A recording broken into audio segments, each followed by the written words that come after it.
السلام علیکم ورحمۃ اللہ وبرکاتہ۔ الحمد للہ وکفی وسلام علی عبادہ الذین اصطفی، اما بعد فاعوذ باللہ السمیع العلیم من الشیطان الرجیم من ہمزہ ونفخہ ونفثہ۔ بسم اللہ الرحمن الرحیم۔ فبشر عباد الذین یستمعون القول فیتبعون احسنہ، اولئک الذین ھداھم اللہ وَأُولَئِكَ هُمْ أُولُو الْأَلْبَابِ۔ ناظرین، پروگرام صوت ہادی پیش خدمت ہے اور بارگاہ عزدی میں دعا ہے کہ اللہ تعالیٰ اس پروگرام کے ضمن میں کہی جانے والی باتوں کو سننے، سمجھنے اور ان پر عمل کرنے کی توفیق کامل مرحمت فرمائے۔ اللہم ارنا الحق حقا وارزقنا اتباعہ وارنا الباطل باطلا وارزقنا اجتنابہ، آمین یا الہ العالمین۔ آج کی اس نشست میں ہم اپنی اس گفتگو کا آغاز جس حدیث رسول صلی اللہ علیہ وآلہ وسلم سے کرتے ہیں وہ حدیث نمبر 487 ہے، یعنی 487، اور یہ وہ حدیث ہے کہ جس کا ذکر مؤلف رحمہ اللہ نے ایک نئے باب کے تحت ذکر کیا ہے، لیکن اس باب کا تعلق بھی جمعہ کے ابواب سے ہی ہے۔ کتاب الجمعہ کا ہم نے آغاز کیا تھا اور اس کے بعد اس کے تحت کچھ ابواب آئیں گے اور ابواب کے تحت احادیث کا ذکر ہوا ہے، اور ان ابواب میں سے ایک باب یہ ہے۔ میں چاہوں گا کہ اس حدیث جس کا ہم نے تذکرہ اس سے پہلی نشست میں کیا تھا، ایک بار پھر میں اس کا اعادہ کرتے ہوئے اس کا سلیس ترجمہ اور جو کچھ اس حدیث کے بارے میں گفتگو ہو سکتی ہے آسان آپ کے گوش گزار کی جائے۔ سب سے پہلے باب کے الفاظ یہ: باب وجوب غسل الجمعہ علی کل بالغ من الرجال و بیان ما امروا بہ۔ جمعہ کے دن غسل کے بارے میں کہ وہ ہر مرد پر جو کہ بالغ ہے اس پر فرض ہے۔ مؤلف رحمہ اللہ نے جو باب قائم کیا ہے اس کے الفاظ سے، ظاہری الفاظ سے یہ بات واضح ہوتی ہے کہ وہ ہر بالغ مرد پر جمعہ کے دن غسل کو واجب قرار دیتے ہیں، اور اسی لیے انہوں نے باب کا یہ تعین کیا ہے، اور اس کے تحت جو حدیث ذکر کی ہے اس حدیث کے الفاظ بھی اسی باب سے ہی ملتے جلتے ہیں۔ آئیے حدیث کے الفاظ پڑھتے ہیں۔ حدیث ابو سعید خدری رضی اللہ تعالیٰ عنہ سے مروی ہے، وہ اللہ کے نبی صلی اللہ علیہ وسلم سے مرفوع بیان کرتے ہیں: قال الغسل یوم الجمعۃ واجب علی کل محتلم، کہ غسل کرنا جمعہ کے دن ہر بالغ پر واجب ہے۔ ناظرین، جیسا کہ اس سے پہلے اختصار سے ہم نے ذکر کیا تھا، واجب وہ ہے کہ جس کا عام محدثین مراد فرد ہی لیتے ہیں، اس سے معنی فرد ہے، واجب اور فرد، جبکہ حناف کے ہاں لفظی فرق ہے، وہ واجب اور فرد اور سنت موقدہ تین کیٹیگریز کرتے ہیں۔ تو حکم کے بارے میں ایک ان کے ہاں فرد ہے، ایک واجب ہے اور ایک سنت موقدہ ہے، جبکہ محدثین کے ہاں واجب اور فرد ایک ہی چیز ہے۔ اب جس طرح کے وطر میں ہم نے اختلاف ذکر کیا تھا اس سے پہلے، اور اس میں بھی جو حدیث تھی اس میں الوتر حق کے الفاظ بھی آتے ہیں احادیث میں کہ وطر حق ہے اور اس سے مراد وہ واجب لیتے ہیں، تو جمہور اہل علم ان کے ہاں جو وطر ہے وہ بھی سنت موقدہ ہے واجب کی بجائے، تو واجب اور فرد ایک ہے اور دوسری سنت موقدہ ہے، جبکہ احناف کے ہاں وطر جو ہے وہ واجب ہے، فرد نہیں اور سنت موقدہ بھی نہیں۔ اب دیکھتے ہیں کہ یہاں جو مؤلف رحمہ اللہ نے الفاظ ذکر کیے ہیں باب میں، وہی الفاظ حدیث میں ذکر ہوئے ہیں۔ قال الغسل یوم الجمعۃ واجب علی کل محتلم، کہ جمعہ کے دن ہر بالغ پر جو جمعہ ہے وہ فرض ہے۔ ایک تو اس سے یہ معلوم ہوا کہ ہر بالغ، خواہ وہ مرد ہے یا عورت، اس میں شامل ہیں، صرف مرد کا ذکر نہیں، لیکن مؤلف رحمہ اللہ نے اپنے باب میں باب وجوب غسل الجمعۃ علی کل بالغ من الرجال، مردوں کا ذکر کیا ہے غالباً اس لیے کہ جمعہ کی نماز ہر بالغ عاقل مسلمان پر مرد پر فرض ہے، جبکہ عورتیں اس سے مستثنیٰ ہیں، اس لیے انہوں نے اس فرض جو واجب ہے اس وجوب کو بھی مردوں کے لیے خاص کیا۔ حدیث کے جو ظاہری الفاظ ہیں اس میں مردوں کے ساتھ عورتیں بھی شامل ہیں، علی کل محتلم۔ تو جیسا کہ ہم نے اس بارے میں اختصار سے بیان کیا تھا کہ اس سلسلے میں یہ اوپر جو حدیث حضرت عبداللہ بن عمر رضی اللہ عنہما کی اس سے پہلے ذکر ہوئی ہے، اور اس کے بعد حضرت عمر بن خطاب رضی اللہ تعالیٰ عنہ کی حدیث بھی ذکر ہوئی ہے اسی غسل کے بارے میں ہی، تو اس میں جو امر کا صیغہ ہے اس کو اہل علم استحباب پر محمول کرتے ہیں یا تاکید پر، کہ تاکید بہت ہے جمعہ کے دن غسل کرنے کی، بہت زیادہ اس پر انگیخ دلائی گئی ہے، بہت ابھارا گیا ہے، جبکہ جمہور اہل علم، اکثر اہل علم کے ہاں یہ واجب نہیں بلکہ سنت مؤکدہ ہے، بہت ہی زیادہ اس کی تاکید ہے اور بہت ہی زیادہ اس کا اجر و ثواب اور فائدہ ہے کہ جو انسان اتنا اہتمام کرے کہ وہ ہر جمعہ غسل کرے۔ اہل ظاہر جو ہیں وہ ان کے ہاں یہ واجب ہے، اسی طرح احناف کے ہاں بھی یہ سنت مندوب کے حکم میں آتا ہے، مستحب کے حکم میں، اور جو شارح امام ترمذی جامع ترمذی کے ہیں صاحب تحفۃ العوضی ان کا بھی یہی ذہن ہے۔ تو یہ جو یہاں اس حدیث میں ذکر ہوا ہے یہ استحباب کے لیے یا توقید کے لیے ہے کہ اس کی اہمیت بہت زیادہ ہے کہ جمعہ کے دن انسان غسل کرے۔ آتے ہیں اس کے بعد حدیث نمبر 488 جو اس کے بعد ہے، اسی باب کے تحت یہ حدیث ذکر ہوئی ہے، حضرت عائشہ رضی اللہ تعالیٰ عنہا سے مروی ہے۔ تو اس میں بھی، اس حدیث میں بھی یہ رہنمائی ملتی ہے کہ جمعہ کی دن غسل کرنا مسلمان کے لیے، مردوں کے لیے بہت ہی زیادہ باعث اجر ہے اور اس کی تاکید بھی کی گئی ہے، لیکن بہرحال فرض نہیں اس کو کیا گیا امت پر سختی یا یہ مشقت کی بنا پر، جیسا کہ دیگر احکامات میں ہے۔ حضرت عائشہ رضی اللہ تعالیٰ عنہ کی یہ حدیث 488 ہمارے سامنے ہے، اور اسی باب کے تحت ہے، باب وجوب غسل الجمعۃ علی کل بالغ من الرجال و بیان ما امروا بہ، کہ جمعہ کے دن غسل ہر مرد پر فرض ہے، جیسا کہ مؤلف رحمہ اللہ کے نزدیک یہ بات ہے، لیکن جمہور کے ہاں یہ سنت ہے۔ حضرت عائشہ رضی اللہ تعالیٰ عنہ جو اللہ کے نبی صلی اللہ علیہ وسلم کی زوجہ محترمہ فرماتی ہیں، ام المومنین، کان الناس یتنابون یوم الجمعۃ من منازلہم والعوالی،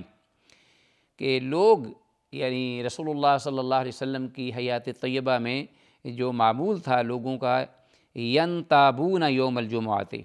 کہ وہ یکے بعد دیگرے جمعہ کے دن نکلتے آتے، من منازلہم اپنے گھروں میں سے، والعوالی اور مدینہ کے جو اطراف کی بستیاں یا گاؤں یا قبیلے تھے چھوٹے چھوٹے،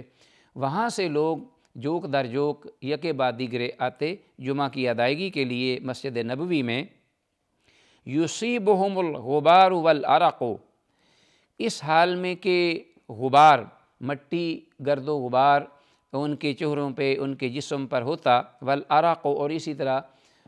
جو پسینہ ہے اس سے بھی وہ شرابور ہوتے، پسینے کے جو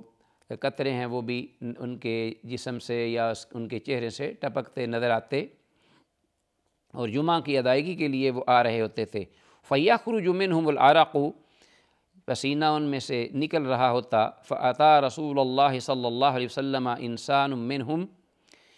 اسی اثناء میں، اسی حالت میں ایک آدمی، ایک صاحب رسول اللہ صلی اللہ علیہ وسلم کے پاس آئے، وَهُوَ عِنْدِي، جبکہ آپ صلی اللہ علیہ وسلم میرے پاس موجود تھے۔ حضرت عائشہ رضی اللہ عنہ فرماتی ہیں جمعہ کا دن تھا اور آپ میرے پاس تشریف فرما تھے، ایک صحابی اسی حالت میں آپ کے پاس آئے۔ فقال النبی صلی اللہ علیہ وسلم، تو اللہ کے نبی صلی اللہ علیہ وسلم نے ارشاد فرمایا، لو انکم تطہرتم لیومکم ھذا، کہ تم لوگ اس دن یعنی لیومکم ھذا، اس جمعہ کے دن کے لیے غسل کر لیتے، یا تم نے یہ غسل کر لیا ہوتا تو آپ کے لیے بہت ہی بہتر تھا، بہت ہی اچھا تھا۔ تو آپ صلی اللہ علیہ وسلم نے دبے الفاظ میں متنبہ کیا ان کو اور اس کی طرف توجہ دلائی اور اس کی اہمیت دلائی، اور ساتھ ہی یہ بھی احساس دلایا کہ یہ جو حالت ہے جس حالت میں آپ آئے ہیں یہ کوئی پسندیدہ نہیں۔ تو آپ صلی اللہ علیہ وسلم نے چونکہ بہت ہی پیارا اور حکیمانہ انداز تھا اللہ کے رسول صلی اللہ علیہ وسلم کا صحابہ اکرام کو سمجھانے کا اور توجہ دلانے کا، دل آزاری سے مبرہ اور ہوتا اور آپ وہ مسئلہ بھی سمجھا دیتے، تو یہ الفاظ آپ نے ادا فرمائے، لو انکم تطہرتم لیومکم ھذا۔ تو اس دن، یعنی اس دن سے مراد جمعہ کا دن ہے، اس کی اہمیت و فضیلت کی طرف بھی اشارہ ہے کہ یہ خاص دن ہے کہ اس دن تو انسان کو چاہیے کہ وہ ضرور طہارت رکھے، پاکیزگی، صفائی کا خیال، اور اسی طرح جس طرح کہ اس سے پہلے ہم نے حدیث کا ذکر کیا تھا، سنن ابن ماجہ کی حدیث، جس کو امام ابن خزیمہ نے اور دیگر محدثین نے صحیح بھی کہا ہے کہ رسول اللہ صلی اللہ علیہ وسلم نے فرمایا اگر آپ کے پاس عام پہننے کے جو روزانہ کے معمول کے کپڑے ہیں ان کے علاوہ کوئی جمعہ کے دن کے لیے خاص کپڑے ہوں تو آپ ان کپڑوں کو اہتمام سے پہنا کرو جمعہ کے لیے، جمعہ کی تیاری کے لیے۔ تو یہ آپ صلی اللہ علیہ وسلم نے اس طرف توجہ دلائی۔ ناظرین، اس میں اس حدیث کے الفاظ سے یہ بھی واضح ہوتا ہے کہ فیاتون فی الغبار یصیبہم الغبار والعرق، کہ صحابہ کرام رضوان اللہ علیہم اجمعین کی زندگی بڑی ہی پرمشقت تھی۔ وہ اکتساب معاش کے لیے، یعنی گزران کے لیے، زندگی کے جو بنیادی ضروریات ہیں ان کے حصول کے لیے وہ محنت کرتے، تگ و دو کرتے، اور انہیں اس بات میں کوئی عار نہیں تھی، اور جمعہ کے دن بھی یہ ان کا سلسلہ جاری رہتا۔ یہ نہیں کہ آج جمعہ ہے چونکہ اس دن تعطیل ہے کام اور اس میں بقیہ آدمی کام چھوڑ دے، نہیں، بلکہ شریعت طاہرہ میں یہ ہے کہ مسلمان بلکہ اس دن زیادہ سے زیادہ عبادت و ریاضت کرے، اس کے ساتھ اللہ کا فضل بھی ڈھونڈے، ساتھ ہی محنت بھی کرے، رزق حلال جو کہ عین عبادت ہے اور اللہ کا فضل ہے، یہ اس کے بارے میں تگ و دو کرے۔ کہ صحابہ کرام محنت و مشقت سے سیدھے جمعہ پڑھنے کے لیے آتے، جبکہ آپ کے کپڑوں اور جسم سے جو ہے وہ پسینہ نکلتا، تو رسول اللہ صلی اللہ علیہ وسلم یہ دیکھ کر فرماتے کہ آپ لو انکم تطہرتم لیومکم ھذا۔ اسی طرح یہ الفاظ کے حضرت عائشہ رضی اللہ عنہ کے کہ ینتابون یوم الجمعۃ کان الناس ینتابون یوم الجمعۃ من منازلہم والاعوالی، کہ لوگ جو ہیں وہ اپنے گھروں سے اور اطراف مدینہ کے جو قبائل تھے ان میں سے جمعہ کے لیے آتے اہتمام کر کے، تو اس اعتبار سے کہ چونکہ اس وقت مدینہ میں مسجد نبوی ہی تھی کہ جس میں جمعہ کی ادائیگی ہوتی، نماز جمعہ کا اہتمام ہوتا تھا، اور ساتھ یہ کہ لوگ بہت زیادہ اشتیاق رکھتے رسول اللہ صلی اللہ علیہ وسلم کی اقتداء میں، آپ کی پیروی میں، اطاعت میں، آپ کے پیچھے جمعہ کی نماز ادا کریں۔ سب سے پہلے جو صحیح بخاری کے الفاظ ہیں اس میں اور سنن ابی داود میں بھی، جیسا کہ حضرت عبداللہ بن عباس رضی اللہ عنہما فرماتے ہیں کہ مسجد نبوی کے بعد جو سب سے پہلے جمعہ کی نماز ادا کی گئی وہ بحرین کا ایک گاؤں تھا، جوافہ نامی گاؤں، عبد القیس کی مسجد تھی، اس میں جمعہ کا اہتمام کیا گیا۔ تو وہ بھی ایک گاؤں تھا، ایک دیہات میں سے اس کا اہتمام ہوا۔ اسی طرح بعد میں مسجد مدینہ کے قریب ہی بنو بیادہ بستی میں حضرت اسد بن زرارہ رضی اللہ تعالیٰ عنہ نے نماز جمعہ قائم کی۔ یہ جس طرح کہ سنن ابی داود میں ہے کہ کتاب الجمعہ و باب الجمعہ فی القریٰ والمدن، یہ الفاظ آتے ہیں۔ اسی طرح امام بخاری رحمہ اللہ نے اس کا ذکر کیا ہے۔ تو اس سے یہ معلوم ہوتا ہے کہ انسان کو چاہیے کہ وہ صرف یہ نہ سمجھے کہ ایک ہی جامع مسجد ہے اسی میں ہی اگر جمعہ ہوتا ہے تو وہاں اگر پہنچ سکتا ہے تو جمعہ پڑھ لے،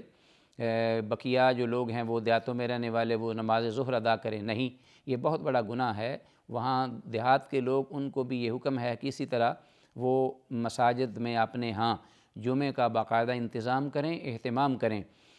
اور یہ عہد نبوی میں بھی ایسے ہی تھا اور یہ سلسلہ تواتر کے ساتھ آج تک چلتا آ رہا ہے کہ دیہاتوں میں بھی اسی طرح جمعہ کی نماز کا اہتمام ہوا۔ ہمیں چاہیے کہ جو لوگ اس سلسلے میں تساہل برتتے ہیں یا جمعہ نہیں ادا کرتے وہ گناہ گار ہیں۔ تو ہمیں اس سے معلوم ہوتا ہے کہ جمعہ انتہائی ایک اہم دن ہے اس سے پہلے جیسا کہ ذکر ہوا ہے اس کے فضائل آگے بھی آ رہے ہیں۔ آتے ہیں اس کے بعد جو حدیث نمبر 499 اس کے بعد ہے 489، وہ بھی حضرت عائشہ رضی اللہ تعالیٰ عنہا سے ہی مروی ہے، اور مؤلف رحمہ اللہ نے اسی باب کے تحت اسے ذکر کیا ہے، باب وجوب غسل الجمعہ علی کل بالغ من الرجال، کہ جمعہ کے دن غسل ہر بالغ مرد پر واجب ہے، وہ بیان ما امروا بہ، اور اس سلسلے میں کہ جو انہیں حکم دیا گیا کہ وہ غسل کریں۔ تو اس سلسلے میں یہ حدیث کا سلسلہ آتا ہے حضرت عائشہ رضی اللہ تعالیٰ عنہ سے ایک دوسری حدیث ہے جو اسی حدیث سے ہی ملتی جلتی ہے، حدیث 499 ہے 489، اور فرماتی ہیں حضرت عائشہ رضی اللہ تعالیٰ عنہ کان الناس مہانۃ انفسہم، کہ لوگ اپنے کاموں میں مشغول رہتے، یہ دن رات ان کا کام تھا محنت کرنا اور مزدوری کرنا، اسی حال میں کہ پورا ہفتے کے دن وہ گزارتے، جمعہ کا دن آتا اور اسی حال میں وہ مشغول رہتے۔ وَقَانُوا إِذَا رَاحُوا إِلَى الْجُمُعَةِ، جب جمعہ کا وقت آتا اور جمعہ کے لیے وہ نکلتے تو راحوا فی ہیئتہم، تو وہ عام حالت میں اسی جو اس حالت میں وہ کام کر رہے ہوتے تھے اسی حالت میں وہ واپس لوٹتے، کہ کہیں ہمیں جمعہ جو ہے وہ ہم سے رہ نہ جائے یا کوئی کوتاہی نہ ہو جائے، جمعہ وقت پہ ادا ہو جائے، تو سیدھا وہ جمعہ کی ادائیگی کے لیے آتے۔ فقیل لہم لو اغتسلتم، تو ان سے یہ کہا جاتا کہ کاش تم لوگ کبھی غسل کر لیا کرتے، تو رسول اللہ صلی اللہ علیہ وسلم کی طرف سے یہ حکم ہوتا کہ جیسا کہ اس سے پہلے حضرت عائشہ رضی اللہ عنہ کی حدیث میں لو انکم تطہرتم لیومکم ھذا، کہ کاش کہ تم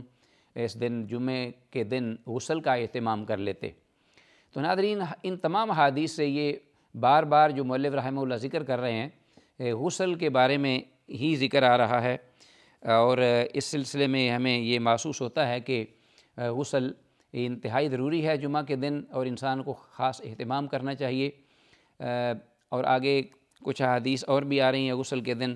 کہ آپ صلی اللہ علیہ وسلم نے فرمایا کہ کم از کم جس سے معلوم ہوتا ہے کہ یہ جمعہ کے دن غسل جو ہے وہ انتہائی ضروری ہے، لیکن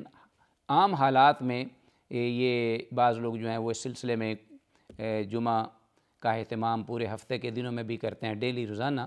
تو اگر تو پانی اور وقت مہیا ہے، ان کے لیے سہولیات موجود ہیں تو الحمدللہ، لیکن ہر حال میں اعتدال شریعت نے اس کو پسند کیا ہے۔ اللہ تعالیٰ جو کچھ بھی احادیث کی سلسلے میں کہا ہے، سنا ہے، ذکر کیا ہے جمعہ کے آداب کے بارے میں اور جمعہ کی فضیلت اور اس کی اہمیت کے بارے میں، ہمیں اپنی زندگی میں نماز جمعہ کے اہتمام اور اس دن پوری تیاری کے ساتھ جانے کی توفیق کامل مرحمت فرمائے، اور اس کی ادائیگی کتاب و سنت کے مطابق ادا کرنے کی اللہ توفیق دے۔ وآخر دعوانا ان الحمد للہ رب العالمین۔ السلام علیکم ورحمۃ اللہ وبرکاتہ۔